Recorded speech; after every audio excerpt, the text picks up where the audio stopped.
గురువారెడ్డి గారు చెప్పినట్టు సిద్ధప్ప మాట్లాడాలి. May I request power star Pawan Kalyan గారు to respond on this occasion please.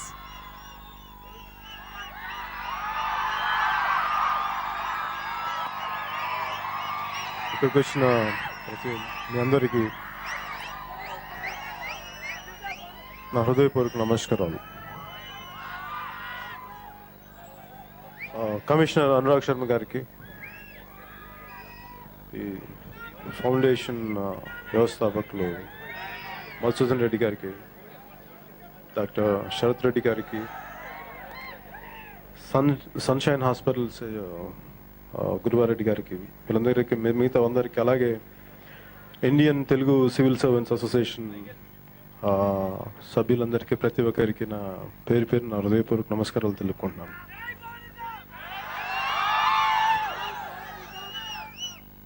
నాకు ఇలాంటి సందర్భంలో ఏ మెసేజ్ ఇవ్వాలో నాకు తెలియట్లేదు, కానీ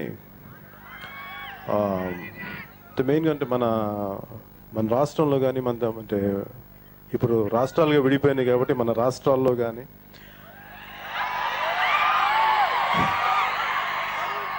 మన దేశంలో కానీ వైద్య సదుపాయం అందరికీ అందుబాటులో ఉండదు. చేయాల్సిన ప్రభుత్వాలు కానీ రాజకీయ నాయకులు కానీ బిజీగా రాజకీయాలు చేయటం వల్ల నిజమైన వైద్య సదుపాయం ప్రభుత్వాలు చేయలేకపోయినా కానీ ఇలాంటి సంస్థలు నిజంగా సమాజం కోసం ఎంతో శ్రమించే ఇలాంటి వ్యక్తులు వీళ్ళందరూ కలవటం వల్లే నిజానికి వైద్యానికి నోచుకొని చిన్నపిల్లలు చిన్నారులు రక్షించి వాళ్ళకి ఆపరేషన్ చేయించి వాళ్ళని బయటికి తీసుకొచ్చి వాళ్ళు ఆరోగ్యంగా ఉండాలనే ప్రయత్నంలో ఈ ఫౌండేషన్ చేసే విధానం నాకు మనస్ఫూర్తిగా నచ్చింది. దానికి తోడు కేవలం గవర్నమెంట్ సర్వీసెస్లోనే కాకుండా మేము ప్రజలు కూడా మేము ఉన్నామని చెప్పి ఇండియన్ తెలుగు సివిల్ సర్వెంట్స్ అందరూ కలిసి దీనికి చేయూతనివ్వడం నాకు, అలాగే వాళ్ళు వచ్చి నన్ను అప్రోచ్ అయినప్పుడు నా వంతు బాధ్యతగా నేను కూడా వాళ్ళతోటి ఉన్నానని చెప్పడానికి నేను ఈరోజు మీ ముందున్నాను. సో నేను చెప్పదలుచుకుంది ఏంటంటే ముందు మనకు ఆరోగ్యం బాగుంటే చాలా పనులు బాగా చేయాలి. ఎందుకంటే మనకు శారీరక ఆరోగ్యం బాగుంటే ముందు మంచి ఆలోచనలు వస్తాయి, సమాజాన్ని కూడా మంచి దారిలో పెట్టడానికి అవకాశం ఉంటుంది.